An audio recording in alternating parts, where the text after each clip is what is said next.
मुझे एक terminal illness है और मेरे पास जीने के लिए सिर्फ कुछ हफ्ते बचे हैं। तो तुम समझ सकते हो मेरी कंफ्यूजन कैसी थी जब मैं अपने बैकयार्ड वेजिटेबल गार्डन में गया और वहां 9 ऑल पावरफुल इमॉर्टल कल्टीवेटर्स को अपनी जान के लिए लड़ते हुए पाया। द कैच, वे चींटियों के साइज के थे। वे एक डरावने, दुनिया को खत्म कर देने वाले बीस्ट के खिलाफ डेस्परेट बैटल में फंसे हुए थे, जिसे वे केओस डीमन ऑर्ब कहते थे। मेरे लिए वो बस एक गार्डन स्पाइडर था। मैंने नीचे झुककर उसे अपनी इंडेक्स फिंगर से कुचल दिया। डैम इट, मेरे हाथ पर कीड़े का गंदा हिस्सा लग गया। मुझे एक ट्विग इस्तेमाल करनी चाहिए थी, लेकिन नीचे उन 9 टाइनी सेंट्स के लिए मैंने अभी अभी कैजुअली एक अनस्टॉपेबल ईविल को खत्म कर दिया था। वे मिट्टी में अपने माइक्रोस्कोपिक घुटनों पर गिर गए।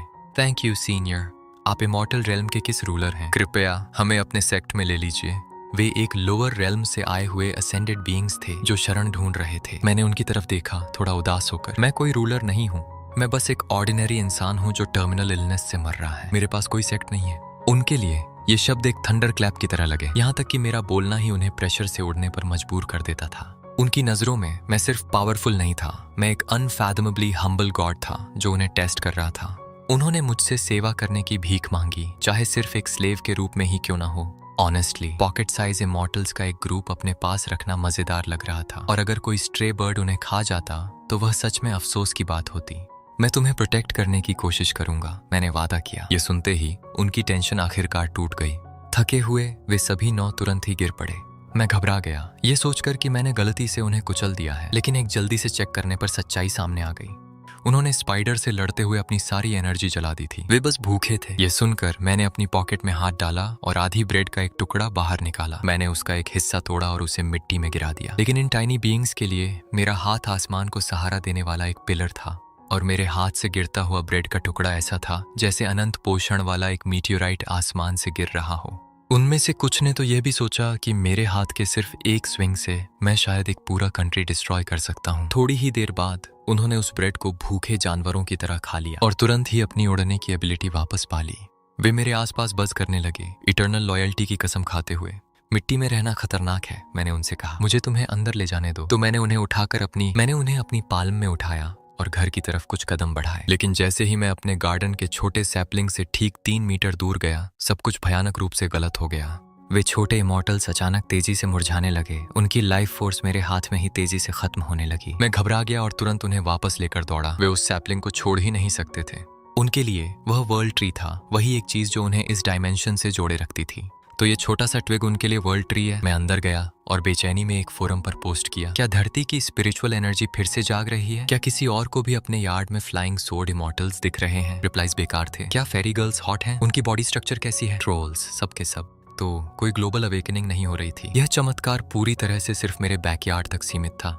अगली सुबह मैं गार्डन में गया और ठिठक गया। सिर्फ एक रात में उन छोटे बीइंग्स ने मिट्टी में डिटेल्ड माइक्रोस्कोपिक केव ड्वेलिंग्स बना लिए थे और गहरी मेडिटेशन में बैठे हुए थे। वे कल्टीवेशन कर रहे थे। एक पागल डेस्परेट ख्याल मेरे दिमाग में आया, अगर मैं उनकी इमॉर्टल मैजिक सीख सकूं तो क्या मैं अपनी टर्मिनल इलनेस ठीक कर सकता हूं? मैं झुककर उनके पास गया।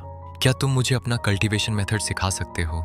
उन्होंने ऊपर देखा, पूरी तरह हैरान होकर। एक सुप्रीम वर्ल्ड शैटरिंग गॉड उनके लोअर रेल्म की मैजिक क्यों सीखना चाहेगा? मैंने जल्दी से झूठ बोला कि मुझे बस ये इंटरेस्टिंग लगा। ये सोचकर कि यह किसी अजीब सन की गॉड का एक और टेस्ट है। वे मान गए। कुनलुन फेरी सबसे पहले आगे आई। उसने एक माइक्रोस्कोपिक पिन पॉइंट लाइट सीधे मेरे माथे में भेजी। नॉलेज की एक धारा मेरे दिमाग में दौड़ पड़ी। कुनलुन सॉर्ड टेक्निक, लेकिन वह धुंधली थी, अस्पष्ट। मेरा विशाल मॉडल शरीर उसे प्रोसेस नहीं कर पा रहा था। कुछ भी नहीं हुआ। मैं कड़वाहट से मुस्कुराया। बिल्कुल, मैं बस एक मरता हुआ इंसान हूँ। ये सोचना बेवकूफ़ी थी कि यह काम करेगा। मैंने उन्हें कहा कि वे खुद को दोष न दें और जाने के लिए मुड़ गया। रुको, उनमें से एक चिल्लाया। सीनियर, एक और तरीका है। ये एक फ्लॉड, खतरनाक तरीका था। सभी 9 सेंट्स की पूरी लाइफ वर्क का मिला जुला परिणाम। एक बहुत बड़ा गैम्बल। मैंने थोड़ी देर सोचा, किसे फर्क पड़ता है? जब जीने के लिए कुछ ही हफ्ते बचे हैं तो मेरे पास खोने के लिए क्या है? मैं अपने वेजिटेबल गार्डन की मिट्टी में क्रॉस लेगेड बैठ गया। करो। रोशनी मेरे दिमाग से टकराई, लेकिन इस बार वह धुंधली नहीं थी। एनर्जी सिर्फ मेरे दिमाग में नहीं गई, वह मेरे पूरे शरीर में फट पड़ी। मेरे डेड एंड, सड़ चुके मेरिडियंस एक उफनती हुई धारा की तरह बेरहमी से फटकर खुल। यह एंशिएंट टेक्निक जीवित हो चुकी थी, मेरे मॉर्टल हार्ट के साथ परफेक्टली रेजोनेट कर रही थी और एक्टिवली मेरे मरते हुए सेल्स को दोबारा बना रही थी। यह काम कर गया। महीनों से मेरा शरीर टर्मिनल इलनेस की वजह से धीरे धीरे बंद हो रहा था, लेकिन अब मेरे लंग्स पहले से गहरी सांसें ले रहे थे। मेरा खून ज्यादा ताकत से दौड़ रहा था। मेरी उंगलियों की सुन्नता खत्म हो रही थी। मैंने अपनी आंखें खोली और हाथ उठा। बाहर पूरी तरह पिच ब्लैक था। बस एक बार इस एनर्जी का एक सर्कुलेशन पूरा करने में ही पूरा दिन लग गया था। नीचे मिट्टी में वे 9 माइक्रोस्कोपिक कल्टीवेटर्स सांस रोके मुझे देख रहे थे। जैसे ही उन्होंने मेरी ऑरा में बदलाव देखा, वे राहत में लगभग गिर ही पड़े। उनके लिए ये साबित होना कि यह मैजिक मुझ पर काम करता है, उनकी एकमात्र लाइफ इंश्योरेंस पॉलिसी थी। क्या मैं ची रिफाइनिंग के पहले लेवल तक पहुंच गया हूं? मैंने पूछा। मेरी आवाज रात की हवा में गूंज रही थी। ये सवाल सुनकर सब थोड़ी देर के लिए हिचकिचाए। इमॉर्टल रेल्म में स्पिरिचुअल डेंसिटी की कमी है। जल्दी ब्रेक थ्रू करना मुश्किल है सीनियर। मुझे इसकी परवाह नहीं थी। मैं पहले लेवल तक नहीं पहुंचा था, लेकिन मैंने अपनी मौत की सजा का इलाज ढूंढ लिया था। अपने कांपते हुए फिर से जीवित हुए हाथों को देखते हुए मुझे एक गहरी रियलाइजेशन हुई। जब तुम मौत के बिल्कुल किनारे पर खड़े होते हो तो इस मॉर्टल दुनिया की बाकी हर चीज पूरी तरह बेकार लगने लगती है। नौकरी चली जाए तो दूसरी मिल जाती है, ब्रेकअप हो जाए तो आगे बढ़ जाते हो। पिछले कुछ महीनों से मेरी टॉक्सिक एक्स गर्लफ्रेंड सुई मेरी पूरी जिंदगी की एनर्जी खत्म कर रही थी। हमारे ब्रेकअप ने मुझे अंदर से खोखला कर दिया था। लेकिन अभी जब मैं कॉस्मोस की पावर को अपने सेल्स को फिर से जोड़ते हुए महसूस कर रहा था, वह मायने नहीं रखती थी, जरा सा भी नहीं। मैं इस मिट्टी के टुकड़े में उतना खुश था जितना मैं सालों से नहीं था। कई मील दूर एक तंग सिटी अपार्टमेंट में सुई करवटें बदल रही थी, गुस्से में जल रही थी। वह बेकार लूजर, उसने अंधेरे कमरे में बड़बड़ाया। हमारा ब्रेकअप हो चुका है, फिर भी वह मेरे पेरेंट्स को परेशान कर रहा है। क्या चेनफोंग सच में सोचता है कि यह डेस्परेट एक्ट मुझे वापस ले आएगा? मैं उसे कभी माफ नहीं करूंगी। उसे लगा कि मैं उसके पीछे पागल हूँ। उसे जरा भी अंदाजा नहीं था कि मैं अपने बैकयार्ड में हूँ, सच में गॉडहुड की तरफ बढ़ रहा हूँ। अचानक मेरे पेट ने जोर से मेरे ख्यालों को तोड़ दिया। कल्टीवेशन ने मेरे शरीर की हर एक कैलोरी जला दी थी। मैं लड़खड़ाते हुए किचन में गया, एक बड़ा पॉट नूडल्स का बनाया और 10 अंडे फ्राई किए। मैंने एक नूडल का स्ट्रैंड नीचे उन छोटे लोगों के लिए गिराया और बाकी सब कुछ एक भूखे जानवर की तरह खा गया। अगली सुबह एक बड़ी ग्रोसरी रन के बाद मैं फिर से मिट्टी में बैठ गया। दूसरा दिन कल्टीवेशन का। इस बार साइकिल एक पूरे घंटे पहले ही कंप्लीट हो गया। मेरा मॉर्टल बॉडी खुद को अडेप्ट कर रहा था, हर मिनट के साथ और मजबूत होता जा रहा था। नीचे वे छोटे लोग डरे हुए थे। उनके लिए मेरे विशाल शरीर से निकलने वाला यह भारी घुटन भरा प्रेशर बिल्कुल मॉन्स्ट्रस था। अ जीनियस, सोड इमॉर्टल कांपते हुए फुसफुसाया। उसका टैलेंट लाखों में एक है। ये डरावना है। मैं अभी भी कमजोर हूँ, मैंने बड़बड़ाया। मेरा पेट फिर से गुर्राने लगा। आज मैं कुछ असली मीट लेकर आया हूँ, चलो थोड़ा एक्स्ट्रा प्रोटीन लेते हैं, तुम लोग भी मेरे साथ खा सकते हो। मैं किचन में गया और एक बड़ा ग्रीजी फीस्ट तैयार किया। स्टीमिंग व्हाइट राइस, टोमेटोज के साथ स्क्रैम्बल्ड एग्स, ग्रीन पेपर्स के साथ श्रेडेड पोर्क और एक रिच कैबेज टोफू सूप। मैंने 9 कल्टीवेटर्स के लिए एक लीफ पर एक माइक्रोस्कोपिक पोर्शन रखा। फिर मैंने खाना अपने मुंह में भरना शुरू किया, बड़बड़ाते हुए। सच कहूं तो इसमें बेयरली एनफ एनर्जी है। मुझे सच में कल कुछ हाई प्रोटीन बीफ खरीदना पड़ेगा। मैं रुक गया। मैंने गार्डन की तरफ देखा। वे 9 सुप्रीम इमॉर्टल्स खा नहीं रहे थे, वे ग्लो कर रहे थे। उनके छोटे चेहरे जलते हुए लाल हो गए थे। उनके शरीर एक्सप्लोसिव अनस्टेबल एनर्जी से कांप रहे थे। सीनियर, सोड इमॉर्टल ने घुटते हुए कहा, अपना पोर्क का टुकड़ा गिराते हुए, ये खाना, इसकी एनर्जी बहुत ज्यादा है, हम इसे हैंडल नहीं कर सकते। मेरे स्क्रैम्बल्ड एग्स और श्रेडेड पोर्क का सिर्फ एक बाइट उनके सिस्टम में न्यूक्लियर बॉम्ब की तरह फटा था। उनके लिए ये कोई सस्ता घर का बना खाना नहीं था, ये एक अनफैथमेबली पावरफुल सुप्रीम डिवाइन टॉनिक था जिसे इमॉर्टल रेल्म के एक जायंट ने बनाया था। वे सभी 9 तुरंत क्रॉस लेगेड मेडिटेशन में बैठ गए, डेस्परेटली उस ओवरवेलमिंग कैलोरीज को डाइजेस्ट करने की कोशिश करते हुए, इससे पहले कि उनके छोटे शरीर फट जाएं। 10 मिनट बाद सोड इमॉर्टल ने अपनी आंखें खोली। उसके शरीर से माइक्रोस्कोपिक पावर की एक शॉक वेव निकल रही थी। तुम कैसा महसूस कर रहे हो? मैंने पूछा। मेरी आवाज उसके नीचे की जमीन को हिला रही थी। सोड इमॉर्टल बस मुझे बार बार धन्यवाद दे रहा था। Thank you immortal master. हमारे लोअर रेल्म में मेरी कल्टीवेशन सदियों से स्टैग्नेंट थी, लेकिन आपके डिवाइन गिफ्ट के सिर्फ एक बाइट से मैंने अपनी लिमिट्स को तोड़ दिया है। मैंने अपनी आधी खाई हुई ग्रीजी पोर्क और एग्स की प्लेट को देखा। Divine gift? मैं अंदर ही अंदर हंसा। ये तो बस एक नॉर्मल खाना है जो कहीं भी मिल जाता है। जब एक और छोटा कल्टीवेटर आखिरकार अपनी आंखें खोलता है तो उसके नीचे की मिट्टी कांपने लगती है। वे ग्लो कर रहे थे। उनके माइक्रोस्कोपिक शरीर नई एक्सप्लोसिव पावर से गूंज रहे थे। उन्होंने मेरे लेफ्ट ओवर डिनर के डिवाइन टॉनिक को सफलतापूर्वक डाइजेस्ट कर लिया था। मैं उनकी एनर्जी को ऊपर की तरफ फैलते हुए महसूस कर सकता था, लेकिन सच कहूं, मैं अभी भी उन्हें मैंने उन्हें उनकी एक्साइटेड चैटर के लिए छोड़ दिया और अपने दिन की कल्टीवेशन करने चला गया। लेकिन जब मैंने फिर से कल्टीवेशन शुरू किया तो मैं अपनी स्लीप स्केड्यूल खराब नहीं करना चाहता था, पूरी रात मेडिटेशन करके। तो मैंने गार्डन में अपने नए बॉडी को टेस्ट करने का फैसला किया। मैंने एक रस्टी होई उठाई और यार्ड वर्क शुरू कर दिया और रिजल्ट्स डरावने थे। आज से पहले मेरी टर्मिनल इलनेस की वजह से सिर्फ घास काटना भी थका देने वाला था।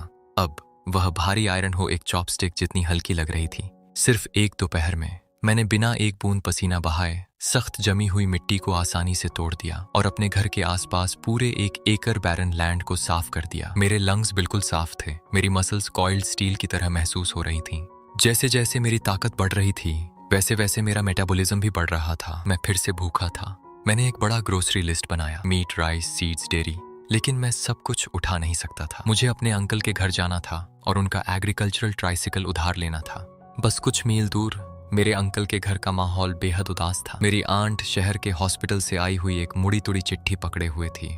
वह मेरी मेडिकल रिपोर्ट थी, टर्मिनल कैंसर, तेजी से हालत बिगड़ रही है, जीने के लिए कुछ ही हफ्ते बचे हैं। उसके चेहरे पर आंसू बह रहे थे। कोई आश्चर्य नहीं कि शाओफंग वापस गांव आ गया। उसने रोते हुए मेरे अंकल से कहा, यह सिर्फ ब्रेकअप की वजह से नहीं था, वह यहाँ अकेले मरने आया है। हमें उससे मिलने जाना होगा, हमें उसे अपने साथ ले जाना होगा। वे एक भूत के लिए शोक मना रहे थे।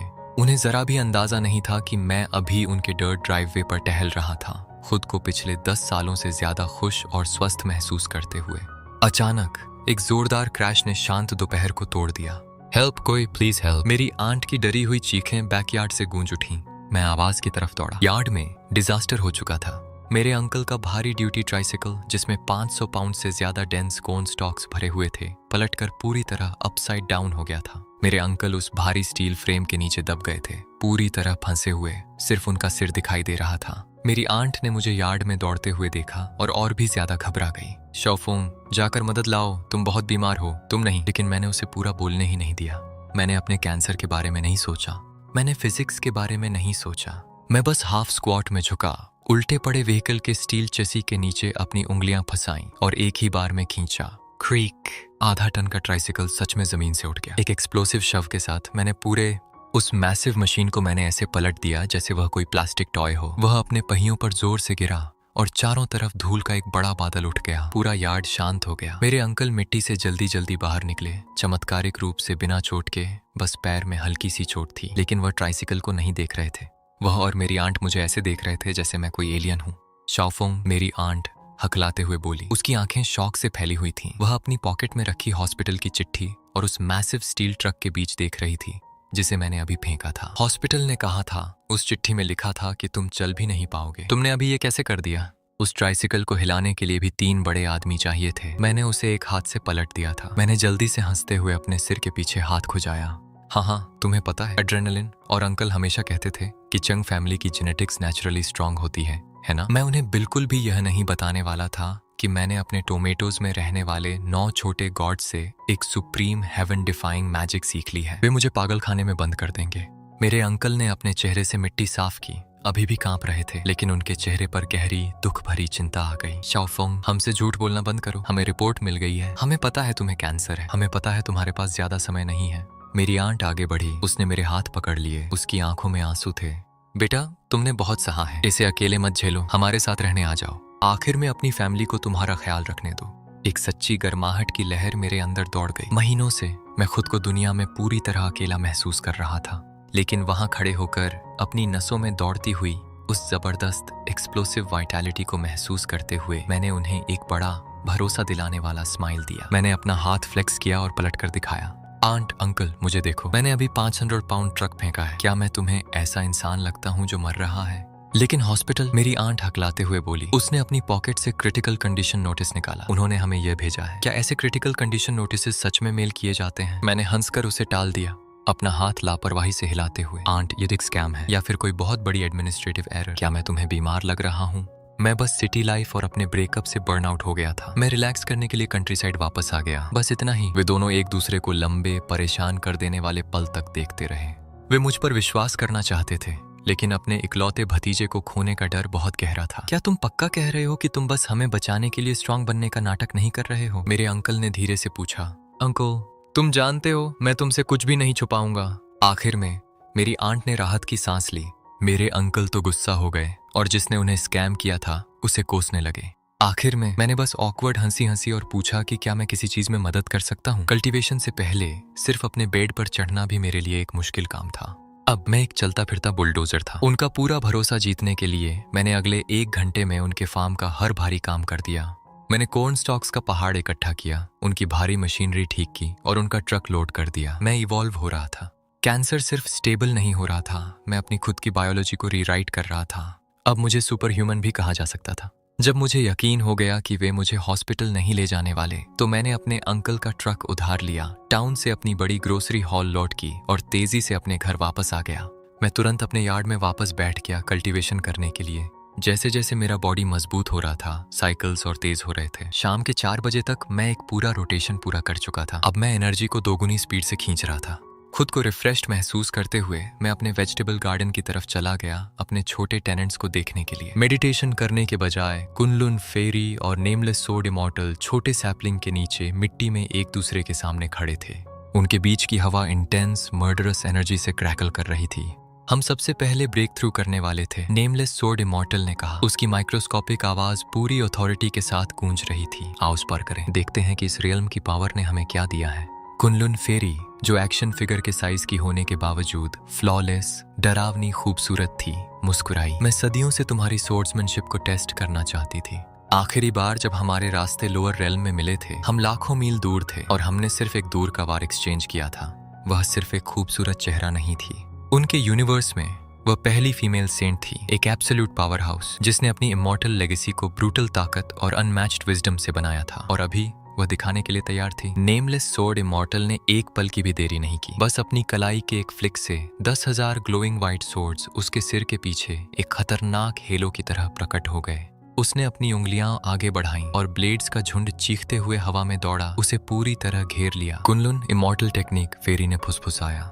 उसके हाथ कॉम्प्लेक्स सील्स की एक सीरीज में ब्लर हो गए। एंशिएंट रून्स से भरा एक बड़ा ग्लोइंग स्फीयर उसके चारों तरफ फटकर उभरा, जिसने सोर्ड्स की बारिश को जोर से डिफ्लेक्ट कर दिया। ब्लेड्स उसके शील्ड से टकराकर कांच की तरह टूट गए। मैं ऊपर से उन्हें हैरानी में देख रहा था। मेरे लेफ्ट ओवर फूड की वजह से उनकी पावर जरूर बढ़ी थी, लेकिन सच कहूं तो वह अभी भी माइक्रोस्कोपिक ही थी। इतनी सारी फ्लैशी लाइट्स के बावजूद शायद वे कल वाले गार्डन स्पाइडर को भी नहीं हरा सकते थे, लेकिन उनके लिए ये गॉड्स की लड़ाई थी। नेमलेस सोर्ड इमॉर्टल लगातार उस पर हमला करता रहा, हजारों सोर्ड्स के साथ। एजर ड्रैगन ब्रेक, फेरी गर्जी। एक गर्जता हुआ इथीरियल एजर ड्रैगन उसके रून स्फीयर से फटकर बाहर निकला, मिट्टी को चीरता हुआ सीधे सोर्ड इमॉर्टल से जा टकराया। वह जरा भी नहीं डगमगाया। उसने एक कॉम्प्लेक्स सोर्ड सील बनाया और उसकी हथेली से उंगली के साइज की एक चकाचौंध कर देने वाली सफेद गर्म आग फूट पड़ी। वह आग सिमटकर एक विशाल कोलोसल जायंट सोर्ड में बदल गई, जो सीधे एज्योर ड्रैगन से टकराई। बूम! इस टक्कर ने दोनों हमलों को तोड़ दिया। मेरे टोमेटो प्लांट्स के बीच एक छोटी शॉकवेव भेजी और दोनों सेंट्स को पीछे मिट्टी में फेंक दिया। कुनलन फेरी धीरे धीरे उठी, अपनी रोब्स से धूल झाड़ते हुए। उसकी नजरें सोर्ड इमॉर्टल पर टिकी हुई थीं, एक डरावनी रियलाइजेशन के साथ। मुझे पता था, उसने फुसफुसाया। उसकी आवाज हल्की कांप रही थी। वह ऑरा, वह सोर्ड टेक्निक, मैंने इसे सदियों पहले एक सीक्रेट रेल्म में देखा था। मैं लगभग मर ही गई थी इसकी वजह से। उसने उस पर अपनी छोटी आरोप लगाने वाली उंगली तान दी। तुम हमारे ईरा के कल्टीवेटर नहीं हो, तुम एक एंशिएंट सुप्रीम बीइंग की मैनिफेस्टेशन हो। तुम एंशिएंट सोर्ड सेंट हो, ली चिंगशुन। छोटा सा वेजिटेबल गार्डन अचानक प्राचीन खतरनाक टेंशन से भर गया। फेरी कुनलुन ने ली चिंगशुन, उस नेमलेस सोर्ड इमॉर्टल को घूरा। उसने अभी उसका सबसे बड़ा राज खोल दिया था। वह कोई मॉडर्न कल्टीवेटर नहीं था, वह एक एंशिएंट सुप्रीम बीइंग था, एक भूले हुए युग का पहला सोर्ड सेंट, जो हजारों सालों तक डोरमेंट रहा था, सिर्फ इस पल तक पहुंचने के लिए। जब मैं सदियों पहले राइचस पाथ पर चल रही थी, मुझ पर एक एंशिएंट सुप्रीम बीइंग ने घात लगाकर हमला किया था और मैं लगभग मारी गई थी। फेरी ने फुफकारते हुए कहा, उसकी आवाज जहर से भरी हुई थी। मैंने कसम खाई थी कि उस कायर के बचे हुए निशान को ढूंढकर बदला लूंगी। ली चिंगशुन मजबूती से खड़ा रहा, उसकी छोटी रोब्स हवा में लहरा रही थीं। फेरी, गलत मत समझो, मैं ली चिंगशुन हूँ और मैंने हमेशा सीधा रास्ता ही चुना है। जिसने तुम पर हमला किया था वह कोई और था। मैंने कभी भी छेन कुन रेल्म के छोटे मोटे शैडो वॉर्स में हिस्सा नहीं लिया। एक सेज का शब्द कानून होता है, मैं झूठ नहीं बोलता। फेरी कुनलुन की आंखें सिकुड़ गईं। उसने मिट्टी में खड़े बाकी 7 माइक्रोस्कोपिक सेजेस की तरफ नजर दौड़ाई।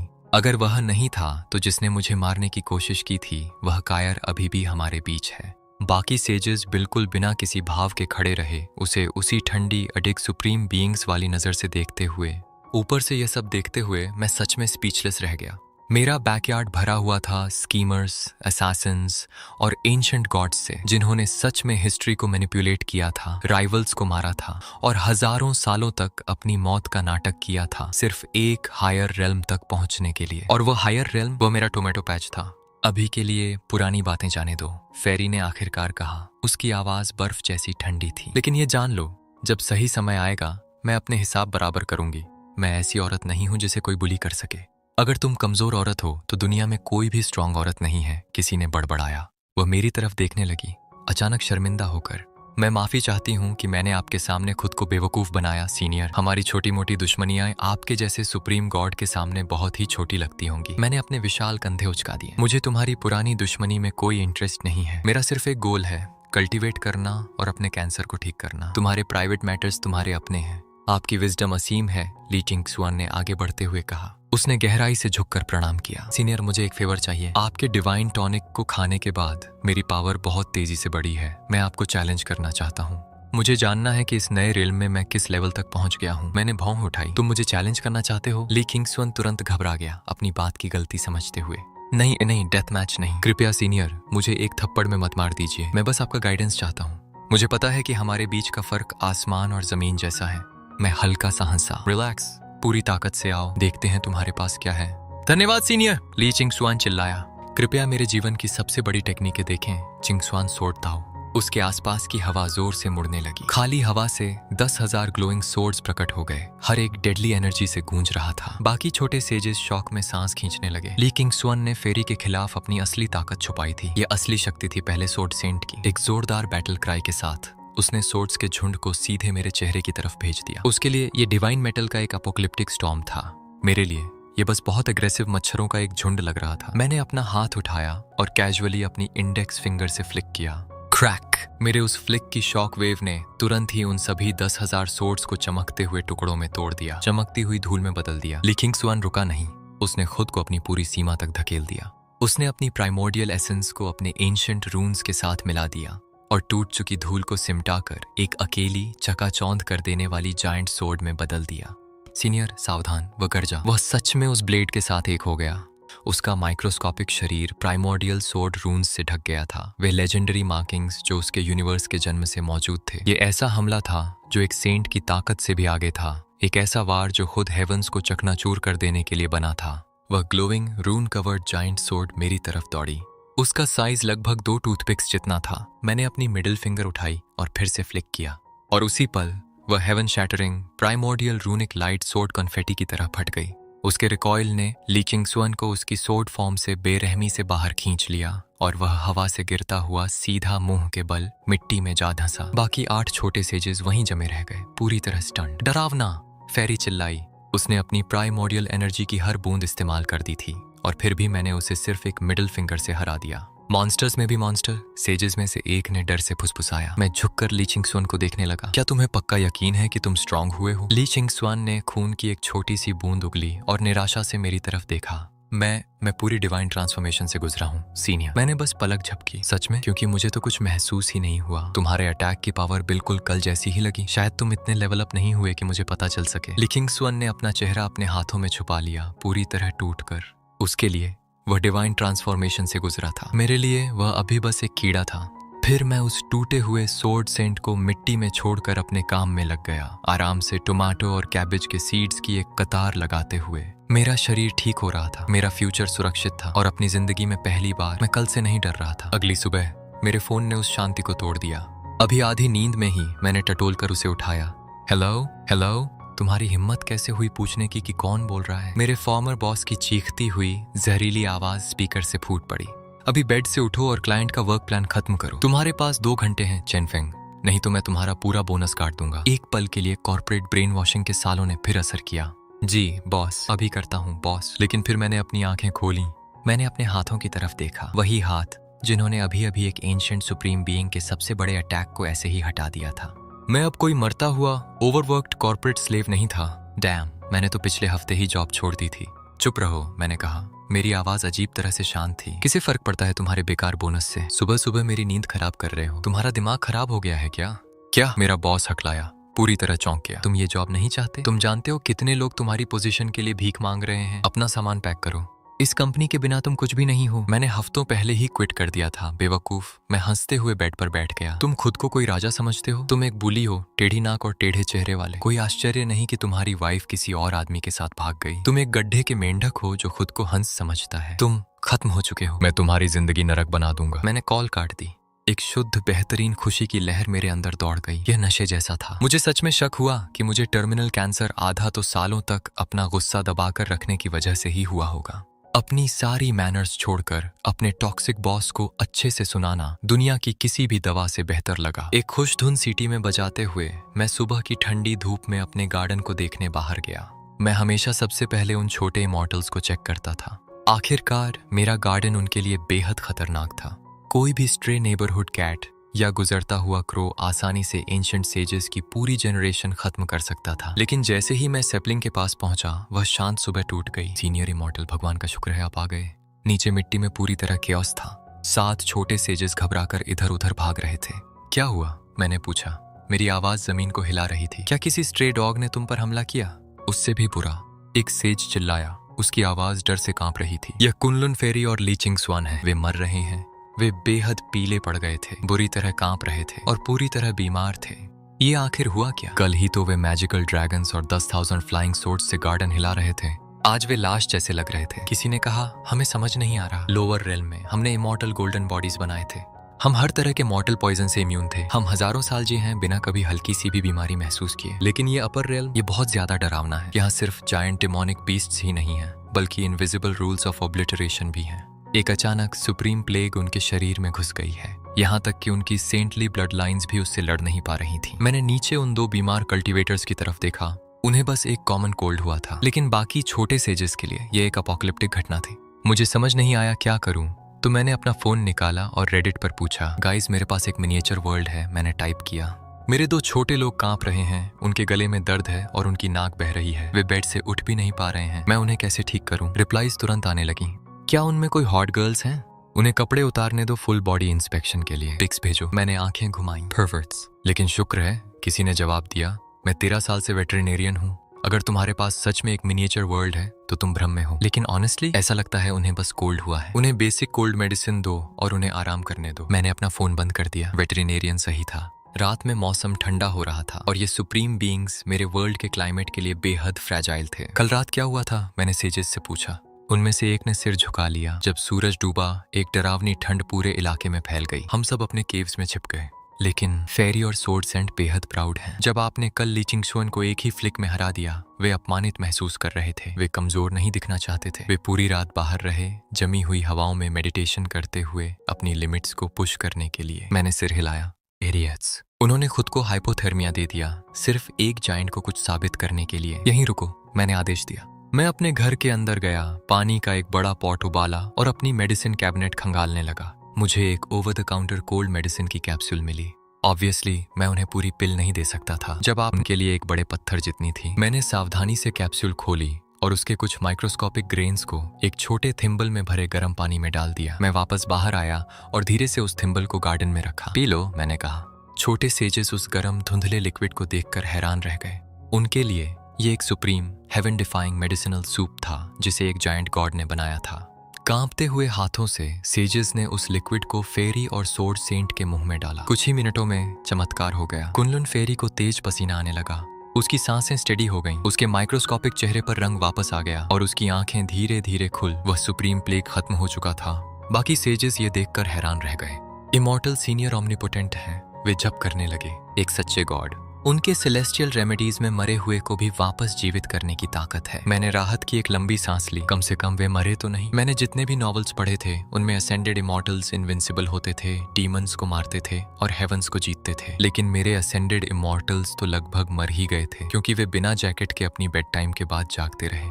मेरी बात सुनो, मैंने जोर से कहा। मेरी आवाज पूरे गार्डन में गूंज गई। खुद को इतना मत थकाओ, आराम करो, रिकवर करो। कल्टीवेशन एक ग्रेजुअल प्रोसेस है। अपनी पावर बढ़ाने के लिए ठंड में मत रुको, नहीं तो तुम्हें मायोकार्डिटिस हो जाएगा और सच में मर जाओगे। कुनलुन फेरी अभी भी कमजोर थी, लेकिन मेरी सपोज डिवाइन विजडम से गहराई से प्रभावित धीरे से सिर हिलाया।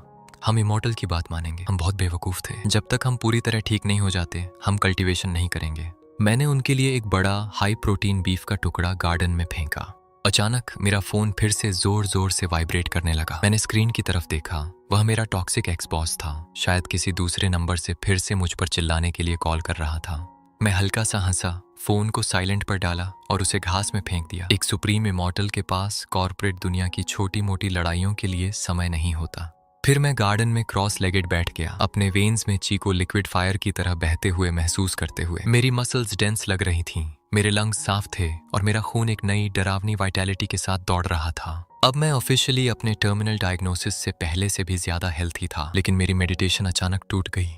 मेरा फोन फिर से चमक उठा। 23 मिस्ड कॉल, सब मेरे फॉर्मर बॉस के थे। ये आदमी कितना जिद्दी है। मैंने आखिरकार कॉल उठाया, एक और बहस की उम्मीद करते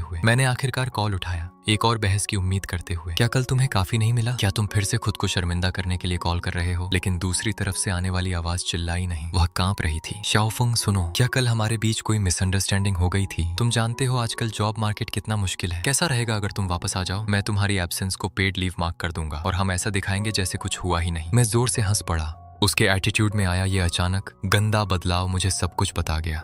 मैंने हल्की मुस्कान के साथ कहा, मुझे गेस करने दो, वह एरोगेंट इंटर्न और वे सिकोफैंट्स जो बस तुम्हारे पैर चाटते रहते हैं, उन्होंने क्लाइंट प्रोजेक्ट को पूरी तरह बर्बाद कर दिया है ना? तुम्हें समझ आ गया कि उस पूरे डिपार्टमेंट को मैं ही संभाल रहा था। लाइन पर खामोशी छा गई। मैंने बिल्कुल सही निशाना लगाया था। शाओफुंग प्लीज, वह गिड़गिड़ाया।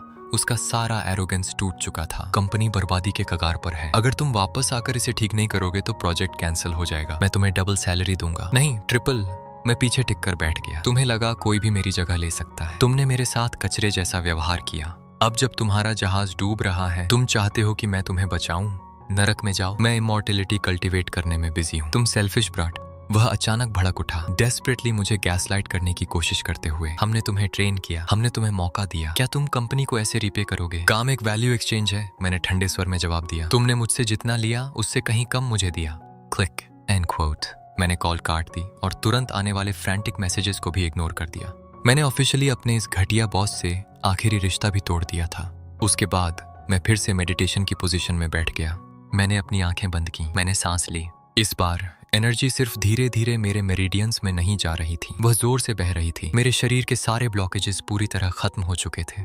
जी अब एक स्मूथ इंजन में तेल की तरह आसानी से बह रही थी। जहां मेरा पहला साइकिल पूरा होने में एक पूरा दिन लगा था, अब मेरा बॉडी इतना अडेप्ट हो चुका था कि मैंने उस टाइम को घटाकर सिर्फ 3 घंटे, अब मैं दिन में कई साइकिल्स चला सकता था। मैं ची रिफाइनिंग के पहले लेवल को तोड़ने के बिल्कुल किनारे पर था। जिन नॉवेल्स को मैं पढ़ता था उनमें सुप्रीम कल्टीवेटर्स आखिरकार इतने मजबूत हो जाते थे कि वे अपने हाथों में सूरज और चांद को पकड़ सकते थे, आसमान से सितारों को तोड़ सकते थे। क्या मैं सच में उस लेवल तक पहुंच सकता हूँ? क्या मैं इस दुनिया का एक अनपैरेलल्ड गॉड बन सकता हूँ? मैंने सिर हिलाया, खुद पर हल्का सा हंसते हुए। अभी इतना एम्बिशियस होने की जरूरत नहीं है। यह रास्ता लंबा है और उस लेवल तक पहुंचना शायद हार्वर्ड में एडमिशन लेने से भी ज्यादा मुश्किल है। अचानक मेरा फोन एक फंसे हुए हॉर्नेट की तरह बजने लगा। मेरा फॉर्मर बॉस मैनेजर वांग पूरी तरह पागल हो चुका था। तुम्हें एंसेस्टर कहूंगा। वांग मेरी कॉल उठाते ही चीखा, मैं तुम्हें अपना खुद का ग्रैंडफादर कहूंगा। प्लीज चेन फांग, मैं कुछ भी करूंगा। इंटर्न ने कोर डायरेक्टरी डिलीट कर दी है। क्लाइंट लॉ सूट करने की धमकी दे रहा है। प्लीज प्रोग्राम ग्लिच ठीक कर दो। क्या मजाक है? पहले यही आदमी मुझे एक्स्ट्रा बाथरूम ब्रेक मांगने पर जॉब से निकालने की धमकी देता था, अब वह सच में अपनी जान की भीख मांग रहा था। ये देखना नशे जैसा था कि पावर डायनामिक्स कितनी जल्दी बदल जाते हैं जब तुम्हारे पास वह एक चीज होती है जिसकी एक बुली को सबसे ज्यादा जरूरत होती है। मैं तुम्हारी मदद करूंगा, मैंने कैजुअली कहा, अपने नाखून से मिट्टी का एक टुकड़ा निकालते हुए। लेकिन अब मैं फ्रीलांसर हूँ, तुम्हें मुझे आउटसोर्सिंग फी देनी होगी, मेरी डेली रेट का 100 गुना। ओह 100 गुना? वंग हाफ गया। एंसेस्टर, ये बहुत ज्यादा है, मैं नहीं कर सकता। कोई बार्गेनिंग नहीं, मैंने बीच में ही रोक दिया। मेरी आवाज ठंडी हो गई। एक शब्द और कहा तो मैं ये नंबर ब्लॉक कर दूंगा। नहीं नहीं, 100 गुना ही सही, वह घुटते हुए बोला। ऐसा लग रहा था जैसे वह टूटे हुए कांच निगल रहा हो। पहले पैसे ट्रांसफर करो, आफ्टर टैक्स, मैंने जोड़ा और चोट को और गहरा कर दिया। फिर मैं तुम्हारा ग्लिच ठीक करूंगा। मैंने कॉल काट दी। 10 सेकंड बाद मेरी स्क्रीन चमक उठी। मुझे 10,000 युएन मिल गए। मैं स्क्रीन को देखते हुए जोर से हंस पड़ा। कैंसर डायग्नोसिस से पहले मुझे इतना पैसा बचाने के लिए 3 साल तक क्यूबिकल में काम करना पड़ता। अब सिर्फ एक फोन कॉल से मेरी पूरी रूरल लाइफ फंड हो गई थी। मैं अंदर गया, अपना लैपटॉप चालू किया और वांग द्वारा भेजा गया मेसी टूटा हुआ कोड खोला। मैंने ये पूरा आर्किटेक्चर खुद से लिखा था। मुझे बग ढूंढने और डायरेक्टरी ठीक करने में सिर्फ 2 मिनट और 4 की स्ट्रोक्स लगे। मैं अपनी कुर्सी पर पीछे टिक गया। 2 मिनट के लिए 210,000 युएन, लेकिन मैं उसे अभी तुरंत वापस नहीं देने वाला था। ये बहुत आसान हो जाता। मैंने अपना फोन उठाया और उसे वापस कॉल किया। वांग, ये बहुत बुरा है, मैंने आसानी से झूठ बोला। इंटर्न ने डेटाबेस पूरी तरह करप्ट कर दिया है। इसे दोबारा बनाने में मुझे कम से कम 1 हफ्ता लगेगा। 1 हफ्ता? वांग रोने लगा। चनफुंग भाई, मैं तुमसे भीख मांग रहा हूँ, क्लाइंट को ये फ्राइडे तक चाहिए। डेंग, मेरा फोन फिर से बज हुआ। वांग ने एक डेस्परेट रेड एनवेलोप भेजा था। एक्स्ट्रा 8,000 था। मैंने स्क्रीन को देखकर मुस्कुराया। अच्छा, जब तुम इतने जनरस हो रहे हो तो मैं भी पूरी ताकत लगा दूंगा। मैं नहीं सोऊंगा, मैं इसे 2 दिन में तुम्हें दे दूंगा। तुमने मेरी जान बचा ली। थैंक यू भाई, थैंक यू। इस बीच शहर के फैले हुए कंक्रीट जंगल में मेरी एक्स गर्लफ्रेंड सूई एक लग्जरी रेस्टोरेंट के बाहर एक अमीर बूढ़े आदमी के साथ खड़ी थी, झुक झुक कर सम्मान दिखा रही थी। जब अमीर बिजनेसमैन का एक ग्रुप एक ब्लैक टाउन कार में बैठ रहा था। ध्यान रखिए मिस्टर लिन, आपकी शाम शानदार हो, उसने आवाज लगाई, अपने चेहरे पर एक नकली मजबूर मुस्कान चिपकाते हुए। जैसे ही गाड़ी की टेल लाइट सड़क पर गायब हुई, उसकी मुस्कान भी गायब हो गई और उसकी जगह एक लालची स्मर्क आ गया। हाँ, डील क्लोज हो गई। मेरा कमीशन कम से कम 2500 येन होगा। इस महीने में डेफिनेटली 10,000 पार कर जाऊंगी। पता नहीं वह लूजर चेन फंग अभी क्या कर रहा होगा, उसने खुद से कहा। शायद मिट्टी में खुदाई कर रहा होगा। भगवान का शुक्र है कि मैंने उसे छोड़ दिया। उसमें बिल्कुल एम्बिशन नहीं था। मेरा एक कमीशन उसकी 3 महीने की फार्मिंग इनकम के बराबर है। अब हम बिल्कुल अलग लोग हैं। सब हम बिल्कुल अलग लोग हैं। अगली बार जब हम मिलेंगे हमारी जिंदगियां पूरी तरह अलग होंगी। उसे जरा भी अंदाजा नहीं था, उसे बिल्कुल भी अंदाजा नहीं था कि मैंने अभी अभी कैजुअली 210,000 यूएन कमा लिए हैं, वो भी लंच बनाते हुए। लेकिन सबसे जरूरी बात, उसे यह नहीं पता था कि मैं अब पूरी तरह इंसान नहीं रहा था। वापस अपने रूरल यार्ड में मेरी हार्ड लेबर का दूसरा दिन खत्म होने वाला था। मेरे शरीर के अंदर की ची अब एक हल्की धारा नहीं थी, वह एक उफनता हुआ खौलता हुआ समंदर बन चुकी थी। मेरे मेरिडियंस अपनी पूरी सीमा तक खिंच चुके थे। मेरे सीने में प्रेशर बढ़ता गया, फैलता गया, सिमटता गया, मेरी पसलियों से टकराते हुए कंपन करता रहा और फिर बूम! मेरे शरीर से एक बाहरी कर देने वाली शॉकवेव निकली, जिसने मेरे आसपास 10 फुट तक की घास को झपटा कर दिया। एक चमकदार, अंधा कर देने वाली गोल्डन लाइट मेरे पोर्स से फूटी, जो सीधे ट्वाइलाइट स्काई की तरफ उठ गई। मैंने झटके से अपनी आंखें खोली। मैं खुद को एक गॉड जैसा महसूस कर रहा था। मैं लेवल अप हो गया था और फिर से स्ट्रांग हो गया था। नीचे मिट्टी में वे 9 एंशिएंट सुप्रीम बीइंग्स पूरी श्रद्धा के साथ अपने घुटनों पर गिर गए। इमॉर्टल सीनियर, ली चिंगशुआन हाँफते हुए बोला। उसकी छोटी सी आवाज श्रद्धा से कांप रही थी। उसने ब्रेक थ्रू कर लिया है। मैं ऑफिशियली ची रिफाइनिंग के पहले लेवल तक पहुंच चुका था। मैं बड़े बड़े पत्थर तोड़ सकता था। मैं एक कार से भी तेज भाग सकता था। उसकी ब्लड लाइन, बूढ़ा आदमी हकलाया। ये ची रिफाइनिंग का पहला लेवल नहीं है, ये कुछ बिल्कुल ही अनप्रेसिडेंटेड है।